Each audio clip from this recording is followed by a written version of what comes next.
আত্মপ্রকাশ করো। হে মানুষ তুমি আত্মপ্রকাশ করো।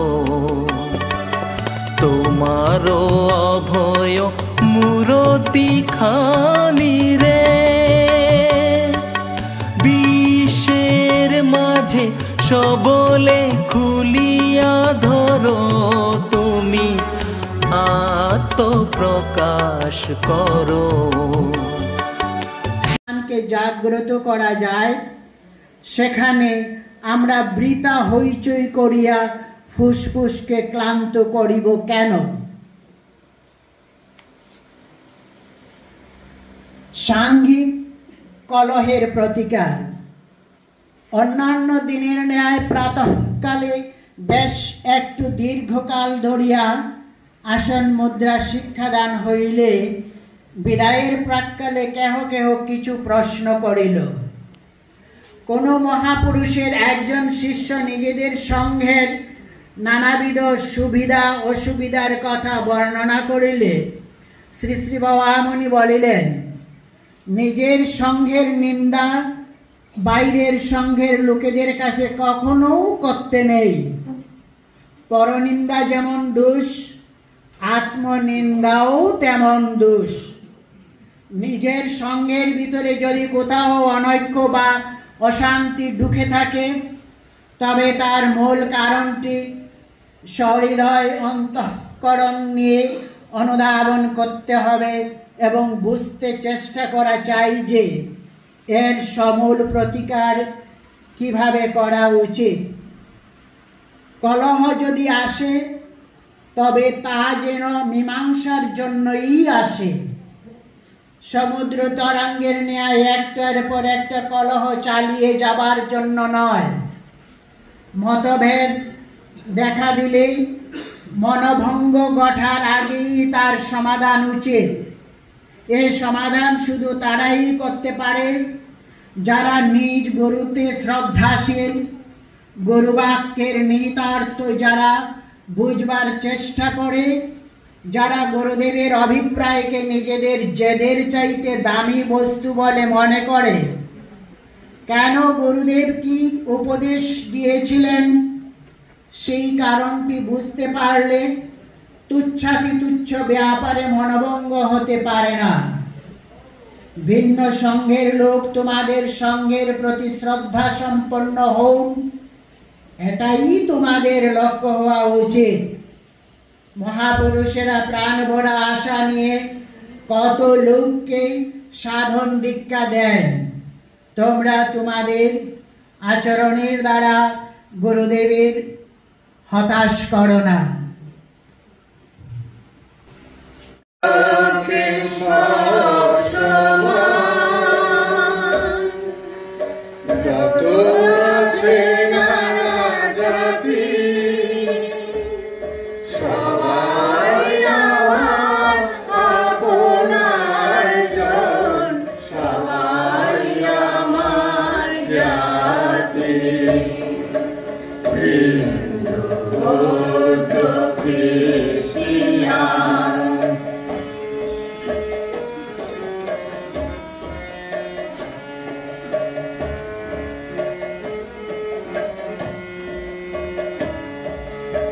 জগতের মাঝে কেহ নাহি মোর পর, সবার হৃদয় আকরি ধরিব আসুক না যত ঝড়।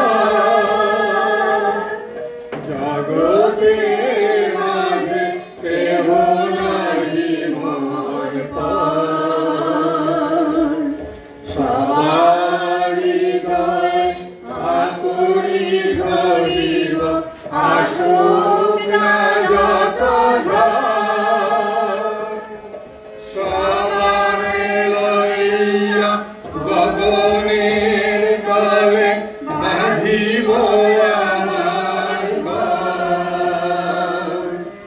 সবার নয়নে দেখিব আমার প্রভুর নাম।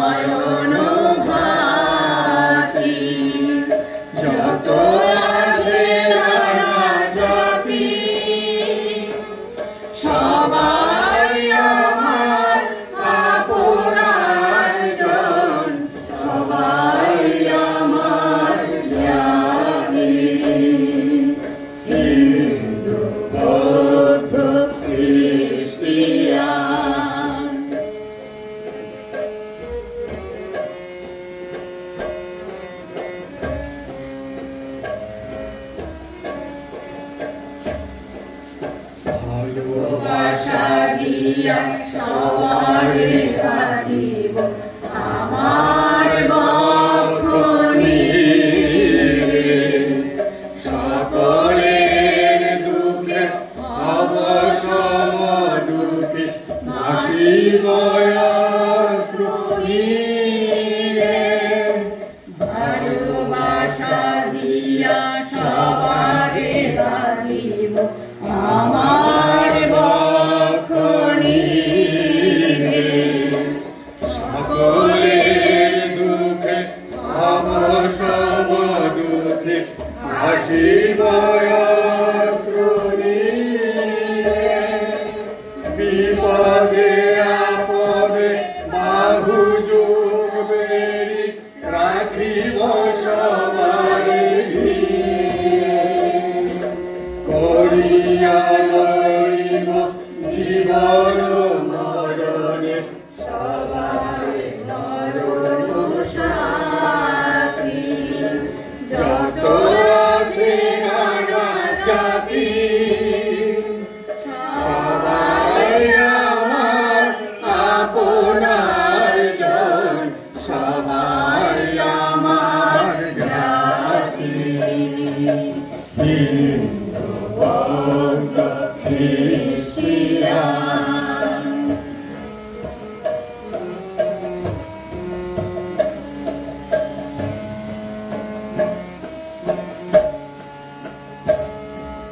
তাহারে অবহেলা করিব নয়নাদরে।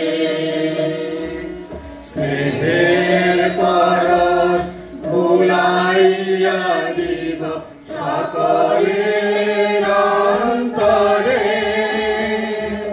তাহারে অবহেলা করিব নয়নাদরে।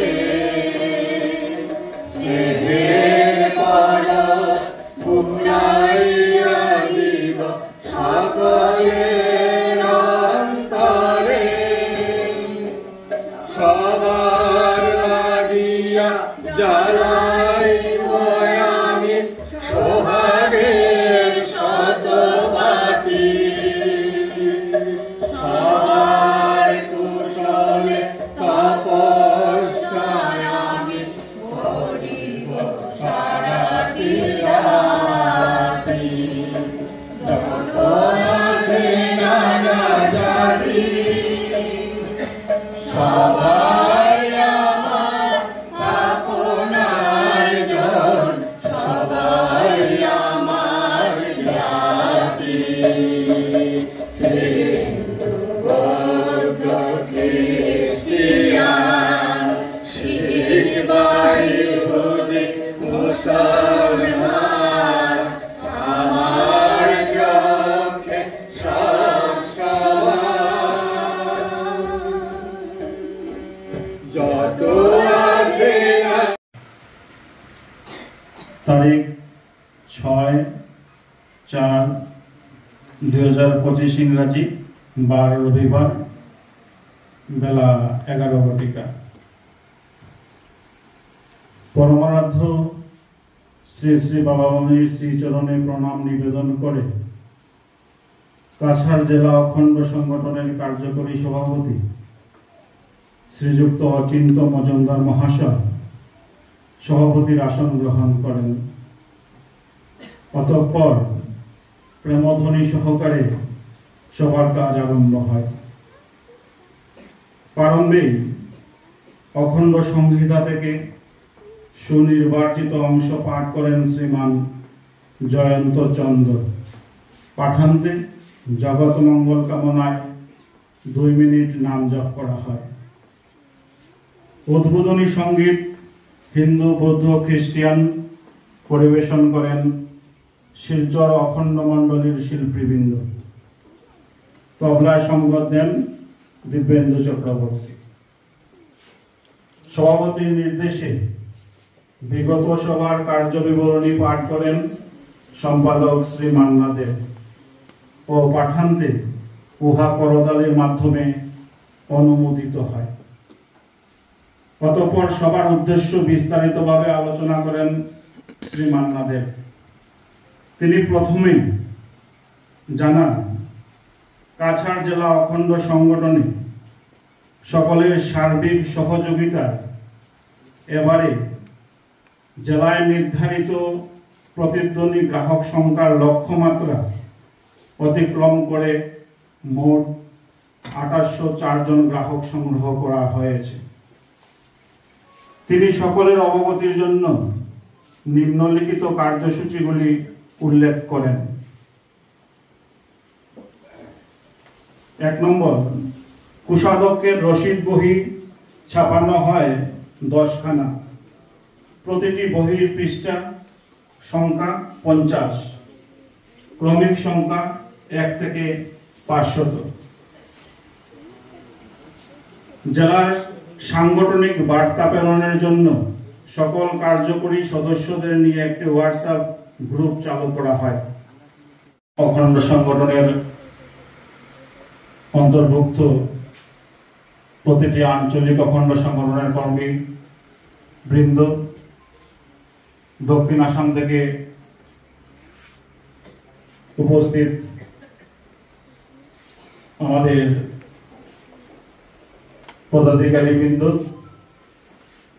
এবং প্রত্যেক গুরুরতা ও ভগিনীগণ, সকলকে আমার সশস্ত্র জয়গুরু জানাচ্ছি।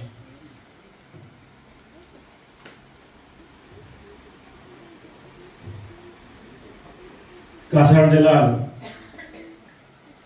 বিগত সভায় একটা প্রস্তাব দেওয়া হয়েছিল যে কাছাড় জেলা অখণ্ড সংগঠনের সভা 2 মাস অন্তর অন্তর বিভিন্ন আঞ্চলিক অখণ্ড সংগঠনে করার জন্য, এবং সেই প্রস্তাবটি গৃহীত হয়েছিল এবং সেই সভাতেই প্রথম সভা করার জন্য বরকলা আঞ্চলিক অখণ্ড সংগঠন প্রস্তাব দিয়েছিলেন।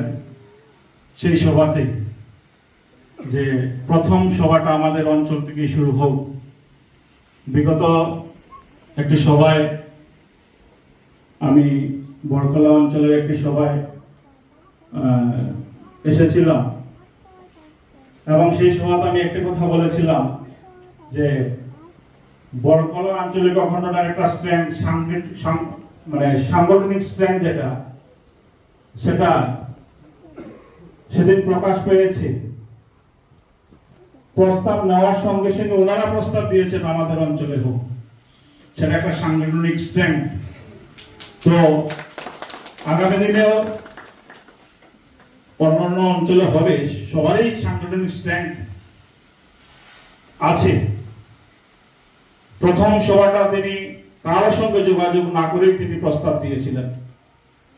আমরা কাছাড় জেলা অখণ্ড সংগঠনের পক্ষ থেকে বরকলা আঞ্চলিক অখণ্ড সংগঠনের প্রত্যেক কর্মকর্তা এবং গুরু ভাই বোনদের প্রতি আমরা আমাদের শ্রদ্ধা জানাচ্ছি যে আজকে এই সভাটা যে পরিচালিত হচ্ছে ওনাদের অক্লান্ত চেষ্টায়, পরিশ্রমে এবং সর্বোপরি পরমানন্দ শ্রী শ্রী বামনির অশেষ কৃপায় আগামী দিনেও আমরা এই 2 মাস অন্তর অন্তর জেলার সভাগুলি বিভিন্ন অঞ্চলে করব। আজকে আমাদের কাছাড় জেলার অন্তর্গত যে 9টি অঞ্চল আছে, সবার উদ্দেশ্য বলার আগে আমি প্রত্যেক অঞ্চলের প্রতিনিধিগণকে একটু মঞ্চে আসার জন্য অনুরোধ জানাবো। প্রথম শিলচর অঞ্চল থেকে শিলচর অঞ্চলের সম্পাদক, আপনি একটু মঞ্চে চলে আসুন। ভোলাপাড়া অঞ্চল থেকে সম্পাদক এসেছেন, বা সভাপতি, কার্যকরী সভাপতি বা প্রতিনিধি কেউ যদি এসে থাকেন মঞ্চে আসুন। ধলাই অঞ্চলের সম্পাদক,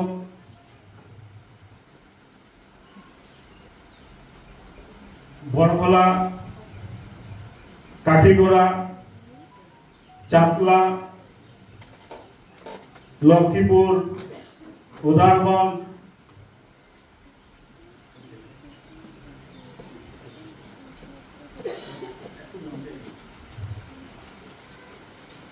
আজকে মঞ্চটা শক্ত মঞ্চ আছে, অসুবিধা নেই। বড়কলা অঞ্চল তো প্রথমেই বললাম স্ট্রেংথ শক্ত, যার জন্য আমি সবাইকে মঞ্চে ডাকছি, এই শক্ত মঞ্চ থেকেই ডাকছি। বাংলার কোনো ইয়ে হবে না, সুযোগ নেই।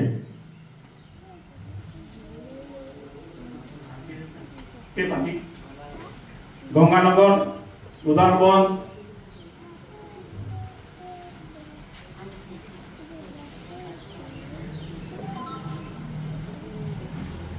কোন অঞ্চল অবস্থিত? চাকলা অঞ্চল।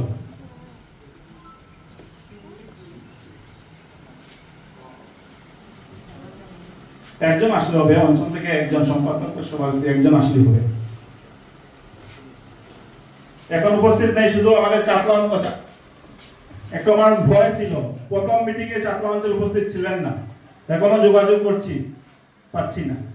কারণ শুধুমাত্র আমাদের অনুপস্থিত বরাকপাড় অঞ্চল। বরাকপাড় অঞ্চল থেকে কোন প্রতিনিধি আছেন? আমি অনুরোধ রাখবো আমাদের জেলার কোষাধ্যক্ষ মহাশয়কে বরাকপাড় অঞ্চলের থেকে প্রতিনিধি হয়ে আসার জন্য, কারণ উনি বরাকপাড় অঞ্চলে একটু যোগাযোগ সবসময় রাখছেন, সম্পাদকের সঙ্গে যোগাযোগ রাখছেন এবং কর্ম পরিকল্পনা তিনি আমাদের কাছাড় জেলা 4 জন বিজয়ী হয়েছেন।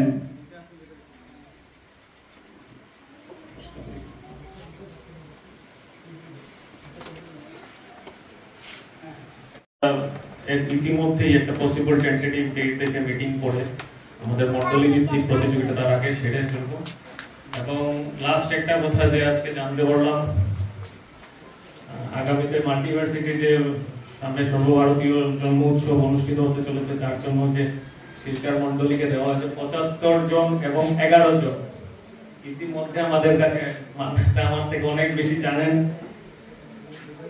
সিচুয়েশন কি আছে, সেটাও কি জানেন যে ইতিমধ্যে কয়েকশো ভক্ত যোগাযোগ করে সেরেছেন বা যোগাযোগ করছেন প্রতিনিয়ত যাওয়ার জন্য। 75 যদি আমি হিসাব করে দেখি যে আমার 12টা অঞ্চল আছে শিলচর মন্ডলীতে, 75 মানে 6 জনও একটা অঞ্চলে আসছে না। একটা অঞ্চল আছে অনেক বড় বড় অঞ্চল, 6 জনও আসছে না কোন কোন অঞ্চলে, বা 6 এবার এই যে 6 সেই পরিকল্পনা নিয়েই এবার দাদামণি ভ্রমণে এসেছিলেন। এটার মুখ্য পরিকল্পনা ওনার ছিল এই মন্দির নিয়ে। উনি এই মন্দির উদ্বোধনের যে সাল, সেটা আপনি আমাদের সম্পাদকের মুখ থেকে শুনেছেন। 26 ও 27 ও 28 যে সর্বভারতীয় জন্মোৎসব হবে, তখনই দাদামণি সেটা উদ্বোধন করবে, এই নির্দেশ আমাদের দিয়ে গেছে। তো এই নির্দেশ আমরা পালন করতে হলে মন্দিরের কাজ আমাদের এখন থেকে আরম্ভ করতে হবে। কারণ আপনারা জানেন যে মন্দিরের যে ঢালাই কাজ, সেটা আমরা সম্পূর্ণ করতে পেরেছি, কিন্তু এখন বাকি রয়েছে সব ছোট ছোট যেটা কাজ দেখা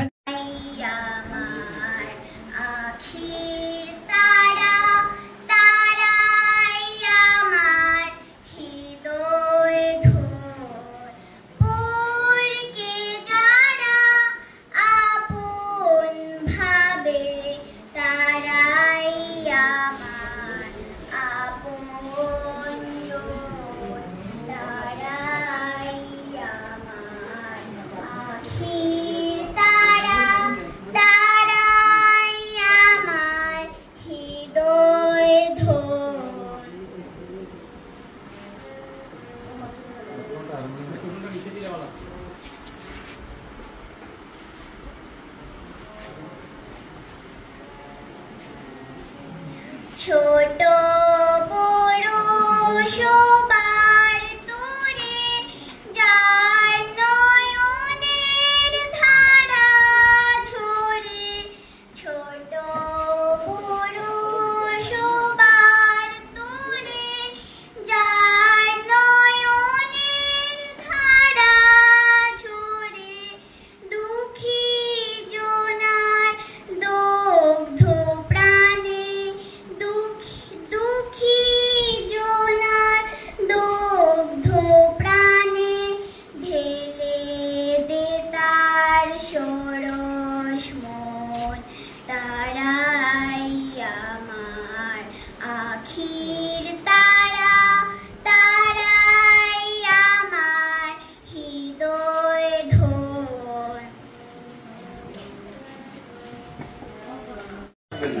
তাদের থাকার ব্যবস্থা করছেন। আমাদের আবৃত্তির জাজ যারা যাবেন তাদের জন্য হয়তো হোটেল ম্যানেজমেন্ট করে নিতে পারেন, কিন্তু বাকি কিছু ভক্তদের জন্য ওখানে থাকার ব্যবস্থা করতে হচ্ছে। দাদামণি মারাত্মক প্রেসার রয়েছে, যেমন আর্থিক দিক দিয়ে প্রেসারে রয়েছেন, তেমন প্ল্যানিং এর দিক দিয়েও। কারণ একসাথে দুটো চাপ, 33টা কাজের চাপ, অর্থ, সেই সঙ্গে এত বড় একটা অনুষ্ঠানকে এসে করা। এবং আমরা যারা যাব, আমাদের সংগঠন থেকেও তো অর্থ যেতে হবে। সর্বভারতীয় ক্ষেত্রে প্রতি বছর আমরা তবে খাবো, এটা কিন্তু মাথায় রাখবেন না। সমস্ত কিছু জায়গাটা আপনি পাবেন, একটা ম্যাট্রেস পাবেন, বাকি সব আপনার। এটাই মাথায় রাখবেন, কিন্তু বাকি সব আপনার। একদম বিছানার চাদর থেকে ধরে ব্ল্যাঙ্কেট থেকে ধরে, ব্ল্যাঙ্কেট আর পাতলা ব্ল্যাঙ্কেট নিলে হবে না। ঠান্ডাটা প্রায় 5-এর নিচে থাকে ওই সময় ঠান্ডা। তো ওই হিসাবে আপনারা যারাই রেডি, যাদের রেডি করবে তাদেরকে সেই অভিজ্ঞতার কথাটা বলবেন। কেন বলছি, লাস্ট জানুয়ারিতে গেছিলাম পুবনখীতে, সে সময় ঠান্ডাটা আমি পেয়েছি, বুঝেছি। আর শ্রী দাদামণিকে যদি আমরা কোনো ভিআইপি ট্রিটমেন্ট লাগে, কেন ভালোবাসতে কি কোনো অসুবিধা আছে? কারোর ভিতরে যদি কোনো ভালো গুণটা থাকে, এটা নিয়ে কি কোনো অসুবিধা আছে? আমার দেখতে হবে তার গুণটা নেওয়ার আগে আমার সংগঠনের কতটুকু বেনিফিট হচ্ছে। যদি সংগঠনের বেনিফিট না হয়, তখন তার আমি কোনো কাজ ইউটিলাইজ করবো না, তাকে কোনো কাজে ইউটিলাইজ করবো না, তাকে দূরে সরিয়ে রাখতে হবে। এটা সিসি বামুনির কথা, সিসি বামুনিরও কথা। সংগঠনের ক্ষতি করবে যে তার তো সংগঠন থাকার দরকার নেই, সংগঠন নিয়ে বিভ্রান্তিমূলক যে কুমন্তব্য করবে, সংগঠনের উদ্দেশ্যে যে কুমন্তব্য করবে, শুনবো বসে বসে, প্রতিবাদ করবো না, সেরকম হতে পারে না। তার জন্য আপনাদের সবাইয়ের কাছে আমার বিনীত অনুরোধ থাকবে, কেউ মনে কষ্ট নেবে না। যদি বাড়াতে পারি সিসি দাদামণির সাথে বসে, তাহলে চেষ্টা করব, আপনারা পাবেন। এই বলে সবার মঙ্গল কামনা করে সিসি বাবামণি এবং সিসি মামনির আত্মচরণে আমার সহস্র কোটি প্রণাম জানিয়ে শেষ করলাম। ওখানে সঙ্গীত পরিবেশিত হবে। আমরা যে বৈষয়িক আলোচনায় করেছিলেন সাহিত্য প্রতিযোগিতা, এতে আমরা 26-10 এই 26-10 তারিখের যে সাহিত্য প্রতিযোগিতা, আপনার এর ভিতরে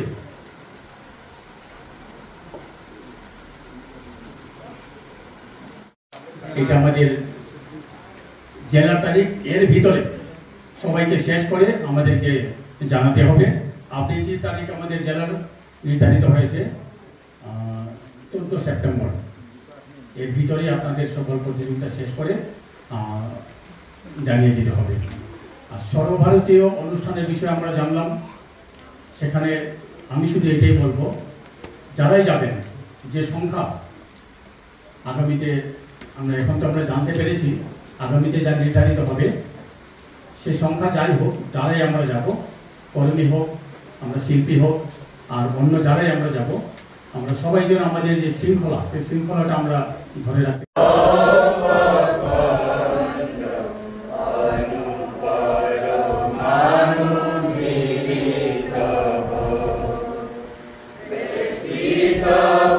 Pita